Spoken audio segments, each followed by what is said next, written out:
Morning students, I am Deepsika Tripathi from St. Xavier's School. Students, before starting the chapter, I would like to say that all of you subscribe our YouTube channel and press bell icon for getting the new videos.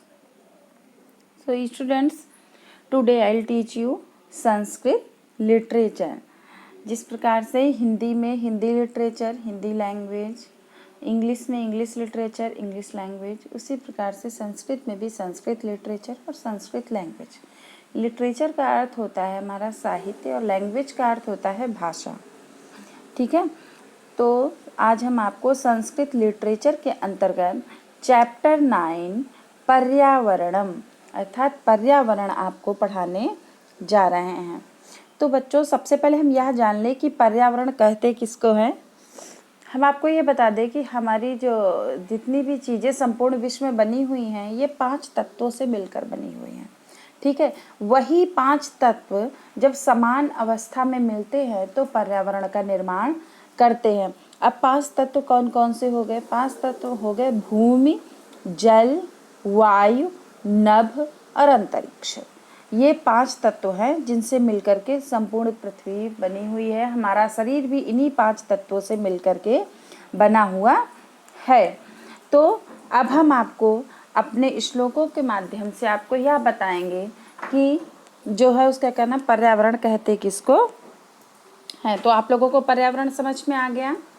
पर्यावरण से संबंधित हम आपसे कुछ प्रश्न भी पूछेंगे जो कि आपको बताने पड़ेंगे बीच बीच में। ठीक है, आप अपने साथ में अपनी उत्तर पुस्तिका और पेन लेकर के बैठे, क्योंकि कई कठिन शब्दों का अर्थ हम आपको चैप्टर एक्सप्लेन करते समय बताएंगे जो कि आप अपनी उत्तर पुस्तिका पर लिखेंगे। चलिए ठीक है बच्चों, तो अब हम आपको पहला श्लोक पढ़ाते हैं। भूमिर्जलं नभो वायु अंतरिक्षं पशुस्तृणं साम्यं स्वस्त्वमेतेषां पर्यावरण संज्ञकम्। बच्चों, श्लोक को हम रिदमेटिक वे से इसलिए भी पढ़ाते हैं क्योंकि इससे आपको श्लोक याद करने में आसानी होगी और आप ठीक तरीके से श्लोक याद कर सकेंगे और आप अपनी कॉपी पर या एग्ज़ाम के समय भी उसको लिख सकते हैं, क्योंकि हर एग्ज़ाम में श्लोक लिखने के लिए अवश्य आएगा। ठीक है, तो एक बार हम फिर से रिपीट करे दे रहे हैं। भूमिर्जलं नभो वायु अंतरिक्षं पशुस्तृणं साम्यं स्वस्थत्वमेतेषां पर्यावरण संज्ञकम्। भूमि जल भूमिर्जलम, भूमिर्जलम भूमि जल, नभ नभ अर्थात आकाश, वायु वायु जो हम लोग हवा जो है जो सांस ग्रहण करते हैं, ये सब वायु जो हवा चलती है। ठीक है, वायु वायु और अंतरिक्षम। जब हम वायु और अंतरिक्षम का संधि विच्छेद करेंगे तो वायु और अंतरिक्ष। ठीक है, वायु अंतरिक्ष। पशुस्तृणम, तृण का अर्थ क्या होता है? तृण का अर्थ होता है बेटा तिनका। तृण का अर्थ क्या होता है? तिनका और जो तिनके हैं। ठीक है, ये सभी मिलकर के क्या, जब ये सभी साम्य अवस्था में मिलते हैं, देखिए साम्यम स्वस्त्वमेतेषां, जब ये सभी साम्यम स्वस्त्वमेतेषां माने होता है साम्य माने सामान्य होंगे तो इनसे स्वस्थत्वमेतेषां स्वस्थ पर्यावरण बनेगा। ठीक है, भूमिर्जलम नभो वायु अंतरिक्षम पशुस्तृणम साम्यम स्वस्थत्वमेतेषां पर्यावरण संज्ञकम्। ठीक है, भूमि जल वायु नभ अंतरिक्ष और ये जो तिनके जितने भी होते हैं, ठीक है, ये सब ही चीज़ें जब साम्य अवस्था में मिलती हैं तो पर्यावरण का निर्माण होता है। साम्यम स्वस्त्वमेतेषां पर्यावरण संज्ञकम्। ठीक है, इन सभी के साम्य रूप से सामान्य रूप से जब मिलेंगे, अगर इसमें से एक भी चीज़ कम ज़्यादा हो जाएगी तो स्वस्थ पर्यावरण नहीं बनेगा। जैसे जैसे जब कभी भी वायु अत्यधिक मात्रा में बढ़ जाती है तो क्या होता है? तूफान आने लगते हैं। जल बढ़ जाता है तो बाढ़ आने लगती, तो क्या स्वस्थ पर्यावरण का निर्माण होता है? नहीं होता है। परंतु जब ये सभी चीजें सामान्य रहती हैं तभी स्वस्थ पर्यावरण का निर्माण होता। पर्यावरण संज्ञकम, उसी को पर्यावरण के नाम की संज्ञा दी गई है। Clear everyone? Good. Now next श्लोक। पृथिव्यां त्रीणि रत्नानि जलमन्नं सुभाषितं मूढैः पाषाणखण्डेषु रत्नसंज्ञा विधीयते। पृथिव्याम, आप मेरे साथ में इसको पढ़ेंगे भी ताकि आप इस श्लोक को आसानी से याद कर सकें। पृथिव्यां त्रीणि रत्नानि जलमन्नं सुभाषितं मूढैः पाषाणखण्डेषु रत्नसंज्ञा विधीयते। बच्चों, हमारे समाज में हम सब लोग ज़्यादातर उन चीज़ों को रत्न की संज्ञा देते हैं। जैसे पत्थर पाले कहें, क्या कहेंगे? ये जो हीरा है ये एक रत्न है, मोती एक रत्न, कहेंगे यही जो है सब सर्वाधिक श्रेष्ठ है। परंतु पृथ्वी पर सिर्फ 3 ही रत्न हैं। कौन से? पृथिव्याम त्रीणि रत्नानि, त्रीणि का अर्थ होता है 3। पृथ्वी पर 3 ही रत्न है। जलमन्नम सुभाषितम, जब जलमन्नम का हम संधि विच्छेद करेंगे तो क्या होगा? जल और अन्न। ठीक है, जलमन्नम सुभाषितम। वो 3 रत्न कौन कौन से हैं? जल, अन्न और सुभाषित अर्थात अच्छी वाणी, सुंदर वाणी। ठीक है, सुभाषितम का अर्थ होता है सुंदर वाणी। तो जल, अन्न और सुंदर वाणी, अच्छा बोलना, सुभाषितम, यही 3 पृथ्वी पर रत्न है। मूढ़ैः पाषाण खंडेषु, परंतु मूढ़ै का अर्थ होता है मूर्ख।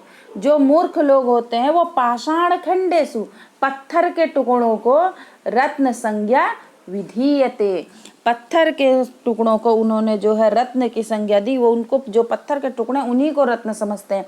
परंतु पृथ्वी पर 3 रत्न कौन कौन से होते हैं? समृद्धि, आप बताइए। अभी हमने आपको जस्ट अभी एक्सप्लेन किया, बताइए कौन कौन से होते हैं?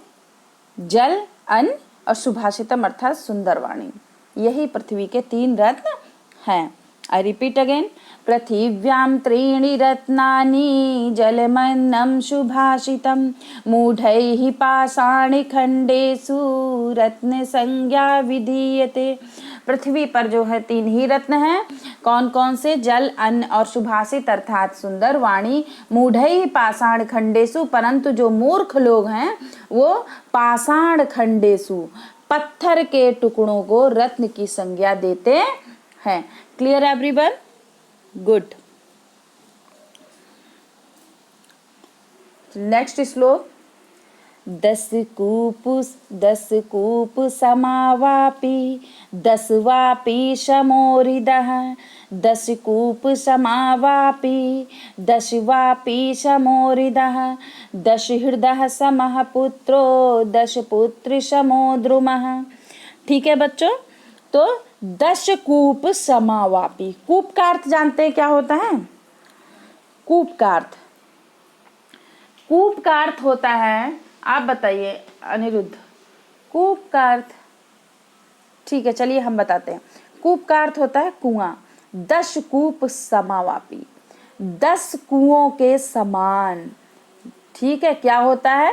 वापी। वापी जो है ये कुएं से बड़ा भी स्थान होता है। ठीक है, कुआं जल संग्रह का छोटा स्थान, उससे बड़ा क्या होता है? वापी। ठीक है, 10 कूप समावापी, 10 कुओं के समान या 10 कुओं से जो बड़ा स्थान होता है वो क्या होता है? वापी, अर्थात कुएं से बड़ा स्थान। ठीक है, अगर हम 10 कुएं इकट्ठा कर लेंगे और एक वापी का जल इकट्ठा करेंगे तो वापी जो है वो कुएं से बड़ा होता है। ठीक है, 10 वापी समो हृदः। ठीक है, अर्थात, और 10 वापी के समान क्या होता है? हृदय यानी तालाब। ठीक है, 10 वापी से बड़ा क्या होता है? 10 वापी समो हृदय, बड़ा अर्थात उसी का आप समान ले सकते हैं कि जब आप 10 वापी जो है जल, 10 वापियों का जल होगा तो वो किसके समान होगा? हृदय। हृदय का अर्थ होता है तालाब। ठीक है, 10 हृदय समः पुत्रो, और 10 हृदय अर्थात 10 तालाबों के समान क्या होता है? पुत्र होता है। ठीक है, और 10 पुत्र समो द्रुमः, और 10 पुत्रों के समान द्रुमः अर्थात वृक्ष होता है। ठीक है, क्लियर एवरीवन। दशकूप समावापि दशवापि समोरिदः दश हृदय समाह पुत्रो दश पुत्र समो द्रुमः। ठीक है, दशकूप समावापी, 10 कुओं के समान एक वापी होती है, और 10 वापी समो हृदय, 10 वापी के समान एक हृदय अर्थात तालाब होता है।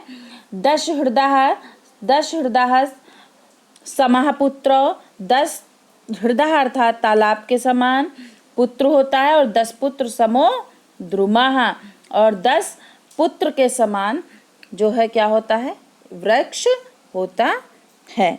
ठीक है, clear everyone. Okay, now I will explain you next श्लोक।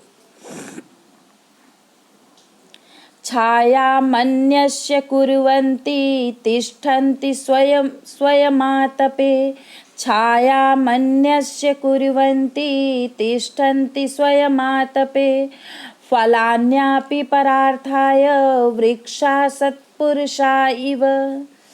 बहुत ध्यान से समझिएगा, ये श्लोक इम्पॉर्टेंट भी है और आगे भी आपको ये पढ़ने के लिए आ सकता है, आगे आपकी क्लासों में आ सकता है। अभी CBSE से संस्कृत कंपलसरी नहीं हुई, लेकिन आगे जब भी देख के नहीं आए कि शिक्षा विभाग में कौन से चेंजेस हो सकते हैं, अगर कभी भी चेंजेस हुए तो ये श्लोक ऐसे हैं जो आपको आगे भी मिलेंगे और नहीं भी मिलेंगे, फिर भी जो पढ़े उसको क्लियर पढ़ें, समझ में ना आए तो उसको पूछे, समझना अत्यंत जरूरी है। ठीक है। छाया मन्यस्य कुर्वन्ति तिष्ठन्ति स्वयं आतपे। हमको छाया मन्यस्य, हम सभी को छाया प्रदान करते, कुर्वन्ति अर्थात देते हैं। कौन देते हैं छाया? हमको कौन प्रदान करता है? वृक्ष। तिष्ठन्ति स्वयं आतपे। ठीक है, हम सभी जिसकी छाया में बैठते, जिस वृक्ष की छाया में बैठते हैं, वो सदैव अपने आप को स्वयं माँ तपे, तपे का अर्थ होता है ताप, अर्थात सूर्य के ताप में अपने आप को जलाते हैं वृक्ष, और हम सभी को छाया प्रदान करते हैं। फलान्यापि परार्थाय, और जो फल होते हैं वृक्ष के वो भी तो परार्थ के लिए होते हैं, अर्थात वृक्ष कभी भी अपना फल स्वयं नहीं खाता, और जो उस वृक्ष पर लगने वाले फल होते हैं वो भी परार्थ अर्थात दूसरों पर उपकार के लिए, अपना उनका स्वयं का कल्याण है तो परार्थाय। ठीक है, परार्थाय अर्थात परोपकार के लिए ही वो अपने फल भी जो है हम लोगों को दे देते, स्वयं अपने फल नहीं खाते। वृक्षा सत्पुरुषायु, इसीलिए वृक्ष और सत्पुरुष, ठीक है, सत्पुरुष अर्थात सज्जन पुरुष समान होते हैं। ठीक है, जिस प्रकार से वृक्ष जिसकी छाया में हम बैठते हैं, जो हमको छाया देते हैं, तिष्ठन्ति माने होता है बैठना, वो स्वयं धूप में तच करके हमको छाया प्रदान करते हैं। फलान्यापि परार्थाय, और हमको फल प्रदान करते हैं खाने के लिए, वो स्वयं अपने फल नहीं खाते हैं। उसी प्रकार से सत्पुरुष अर्थात सज्जन पुरुष जो है वो स्वयं कष्ट सह करके हम लोगों को जो है सुविधा प्रदान करते हैं। ठीक है, क्लियर एवरीवन? Okay, good. ये श्लोक देख लीजिए, ये भी आपका परोपकार से ही संबंधित है, और उस श्लोक जो अभी हमने आपको जस्ट अभी एक्सप्लेन किया है, और इस श्लोक में समानता भी है। परोपकाराय फलन्ति वृक्षाः परोपकाराय वहन्ति नद्यः परोपकाराय फलन्ति वृक्षाः परोपकाराय वहन्ति नद्यः परोपकाराय दुहन्ति गावः परोपकारार्थमिदं शरीरम् परोपकाराय फलन्ति वृक्षः। देखिए, वृक्ष जो है, पृथ्वी जो है, जितनी भी प्राकृतिक चीज़ें हैं कितनी परोपकारी होती हैं। परोपकार में हम लोगों को कई चीज़ें प्रदान करती हैं, और हम सब लोग कहीं कहीं पर बहुत स्वार्थी हो जाते हैं। कभी किसी ज़रूरतमंद की मदद करनी होती तो हम लोग नहीं करते हैं। ठीक है, परंतु देखिए, जो चीज़ें ईश्वर ने बनाई हैं वो कितना अधिक परोपकारी ईश्वर होगा जिसने ऐसी चीज़ें बनाई, और उनके अंदर उसने ये गुण भी भरे हैं कि वो कभी अपने बारे में नहीं सोचते, सदैव दूसरों के बारे में सोचते हैं। ऐसे ही अच्छे लोग भी इस संसार में हैं, अभी भी हैं। तो ये गुण जो परोपकार का, ये हमको ग्रहण करना चाहिए। देखिए, प्राकृतिक चीज़ों से परोपकाराय फलन्ति वृक्षः, परोपकार के लिए ही जो वृक्ष हैं वो क्या करते हैं, हमको फल प्रदान करते हैं हमारे ऊपर। परोपकार क्या? पर प्लस उपकार, दूसरों पर किया गया उपकार, उसको कहते हैं परोपकार। परोपकाराय फलन्ति वृक्षा, परोपकार के लिए ही वृक्ष जो है अपने फल देते हैं। और परोपकाराय वहन्ति नद्या, वहन्ति बहती हैं, नद्या माने नदी, और परोपकार के लिए ही नदियां बहती हैं। कभी किसी ने नदी को स्वयं जल पीते देखा है? आप बताइए समृद्धि, देखा है आपने बेटा? नहीं देखा। तो नदी भी कभी अपना जल नहीं पीती, जो जल उसके अंदर समाहित होता वो परोपकार अर्थात दूसरों के लिए ही सदैव काम आता है, उसी से खेत सींचे जाते हैं, वही जल हम लोग ग्रहण भी करते हैं, ठीक है। और परोपकाराय दुहंति गावः, गावः किसके लिए बोला गया? गावा बोला गया गाय के लिए, ठीक है। अब परोपकार के लिए ही गायों को जो है दुहा जाता है। गाय जो है वो हमको क्या करती हैं? दूध देती हैं, ठीक है। गाय कभी अपना दूध स्वयं नहीं पीती है, गाय का दूध हम सब लोग ग्रहण करते हैं। तो ये क्या है? ये परोपकार है। वो जो दूध हम लोगों को देती है स्वयं तो पीती नहीं, तो परोपकार है दुहंती गावा। और परोपकार के लिए गाय दूहती हैं, गाय हम लोगों को दूध देती है, ठीक है। और परोपकारार्थ मिदम शरीरम, उसी प्रकार से ये जो सज्जन पुरुष होते हैं, जो सज्जन लोग होते हैं, उनका जो शरीर है वो परोपकार के लिए ही है। परोपकारार्थ मिदम शरीरम, जो सज्जन पुरुष हैं उनका जो शरीर है वो परोपकार के लिए ही है। Clear everyone? Ayushi clear? Good, ठीक है। नेक्स्ट देखिए, इरा विश्वस्मय भुवनाय जायते। इरा शब्द का अर्थ होता है पृथ्वी, और विश्वस्मय का अर्थ होता है संपूर्ण विश्व के लिए।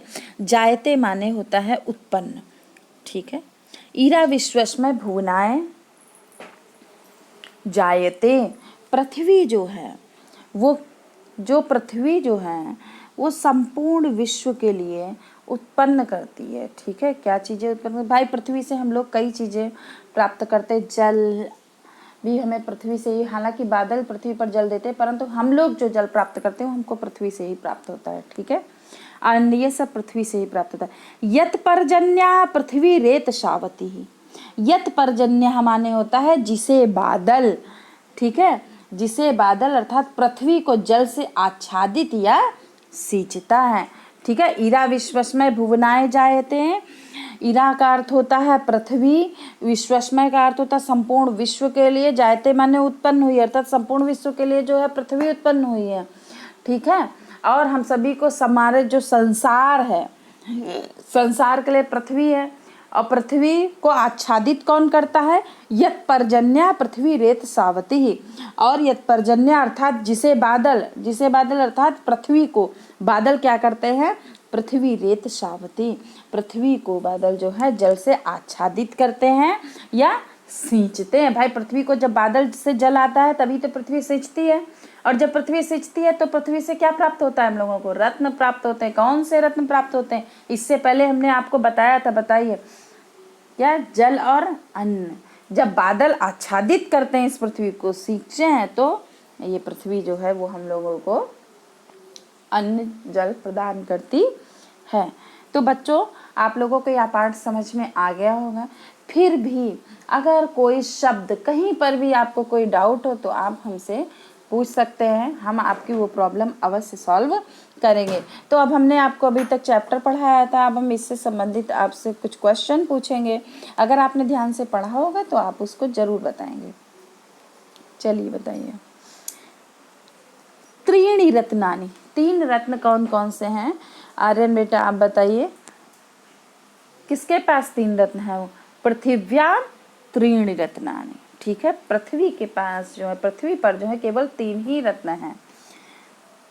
मूढ़े रत्न संज्ञा विधीयते, ठीक है। परंतु जो मूर्ख लोग होते हैं, खा वाला देखिए, मूढ़े रत्न संज्ञा विधीयते, परंतु जो मूर्ख लोग होते हैं उन्होंने रत्न की संज्ञा किसको दी है?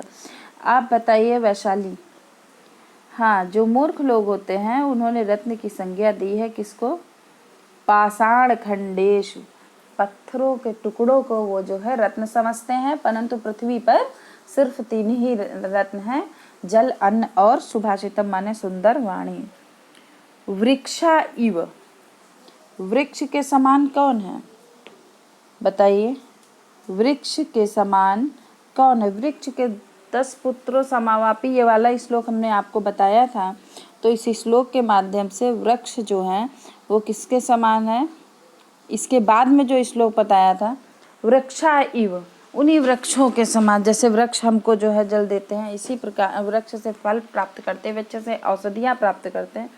तो वृक्षों के समान क्या है, वृक्षों के समान सत्पुरुष होते हैं। जैसे सत्पुरुष भी जो है वो जीवन भर जो है परोपकार के लिए ही अपना जीवन जो है वो न्यौछावर कर देते हैं। दुहंति गावः, गाय जो है वो दूहते किसके लिए, परोपकार आए, परोपकार के लिए गाय जो है वो हमको दूध देती हैं। ठीक है। इरा विश्वस्मय भुवनाय जायते, ठीक है। यह संपूर्ण जो विश्व है वो संपूर्ण संसार इरा विश्वस्मय भुवनाय जायते। तो लास्ट वाला जो हमारा रिक्त स्थान है उसमें इरा विश्वस्मय, यहाँ पर क्या फिल करेंगे, भुवनाय जायते। ठीक है, क्लियर एवरीवन। तो अगर किसी को अभी भी कोई प्रॉब्लम है तो आप अपनी प्रॉब्लम पूछ सकते हैं। ध्यान रखेंगे ये कोई ज़रूरी नहीं कि रिक्त स्थान में आप एक शब्द, बस रिक्त स्थान आपका सही होना चाहिए। ये कोई ज़रूरी नहीं कि उसमें आप जो है पूरा वाक्य ही लिखें, आपका सेंटेंस सही बनना चाहिए। ठीक है। अब जैसे ये वाला है हमारा वृक्षायु, तो इसमें भी हम अपने हिसाब से शब्द लिख सकते हैं, परंतु वह शब्द आपके पाठ से संबंधित होना चाहिए। या जैसे तृण रत्नानि, ठीक है, इसमें भी जो हम गैप जो है फिल करेंगे वो आपके पाठ के अनुसार होना चाहिए। हमने आपको पाठ ध्यानपूर्वक पढ़ा है तो ये कोई ज़रूरी नहीं, हम हालांकि हमने आपको एक्सरसाइज भी समझा दी, बता दी, और जब हम आपको आगे भी पढ़ाएंगे तो हम आपको बताएंगे, समझाएंगे, ताकि आपको कोई प्रॉब्लम ना रहे। लेकिन उसके बाद भी अगर आपको कोई डाउट है तो आप अपना प्रॉब्लम जो है हमसे पूछेंगे ज़रूर। Thank you.